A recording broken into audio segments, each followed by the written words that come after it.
Welcome back to the Michigan Business Beat, brought to you on the Michigan Business Network. Chris Holman in our downtown studios in Lansing, Michigan.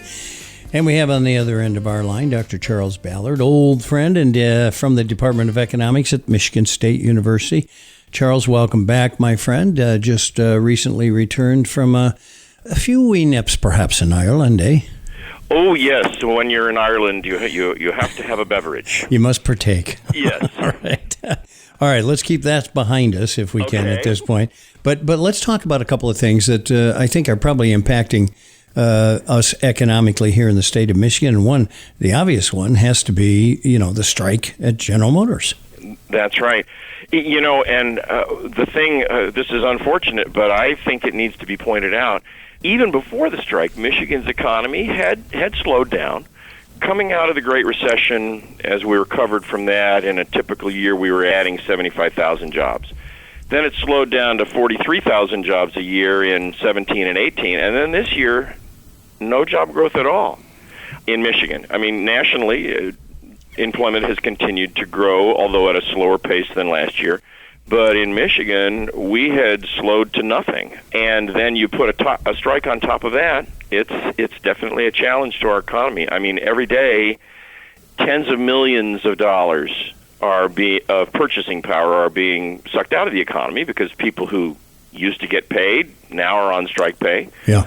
Or some of the employers, some of the suppliers have laid their workers off and they're not getting strike pay. And then there's the ripple effect. Those people don't spend as much at the local businesses. So it's a tough one. I got to say, I hope that it's possible to resolve the strike sooner rather than later, because every day it goes on, it hurts. It impinges the Michigan economy. Just another little caveat to throw in there with the job growth circumstance. One of the biggest problems we found with the latest Michigan Future Business Index is that there are no people to be had, and that will slow job growth. This is a challenge that businesses have faced for a long time, finding the workers who have the skills to fit into your business. And now that we're pretty close to full employment, there just isn't much of a reservoir to draw from that would provide future growth. And people have actually used the R word. I don't know if we're in a recession. I don't think we are. Certainly nationally we are not, at least not yet. But there are a lot of concerns, especially with the headwinds to the world economy brought by the trade war with China and other trade disputes. Yeah, and we're going to get to that in a minute. I hope we have time. But let's talk about another thing that will affect us economically, the budget. The Michigan budget, boy, Gretchen Whitmer won the governorship on the pledge to fix the damn roads. And I think it's true that virtually everyone in Michigan agrees that our transportation infrastructure is in bad shape and there's a need to fix it. The problem is, how do you come up with the money to do it? And I'm pretty sure the Tooth Fairy is not going to provide the money, and so you need billions a year, and so far the legislature has not been able to come up with even the amount that they've put in is just a shadow of what would be needed to really get back to the quality of roads that I think the people of Michigan deserve. So it's a very difficult challenge. Governor Whitmer vetoed a lot of things to try to put political pressure on the legislature.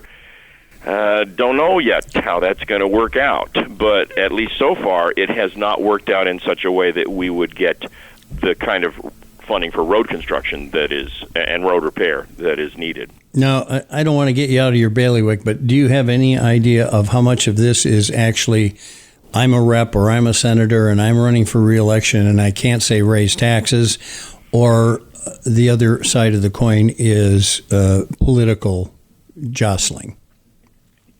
Chris, are you suggesting that politics might have a role here? No, Is that what you're saying? No, Charlie, no, I was not. Of course, politics is, it's all politics, and there are a lot of people in Michigan who have made their political career on pledging to cut taxes, and that is, I understand the political appeal of that.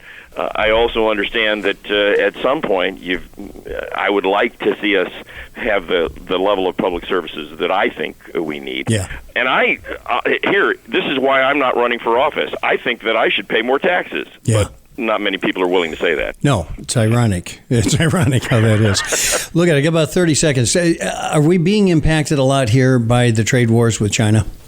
Oh, I think the whole world is. Yeah. I think you've got China, you've got the Brexit mess, which maybe we'll talk about that next time. And then, no, I think it's definitely it's already had a negative effect on the world, on the nation, and on Michigan. Yeah, it's amazing what, how small our globe is, right? Our globe has really shrunk. That's for sure. Well, it's good to have you back in town, Doc, and we'll talk soon. Dr. Charles Ballard, Department of Economics at Michigan State University, right here on the Michigan Business Network. I'm Chris Holman. You're listening to the Michigan Business Beat.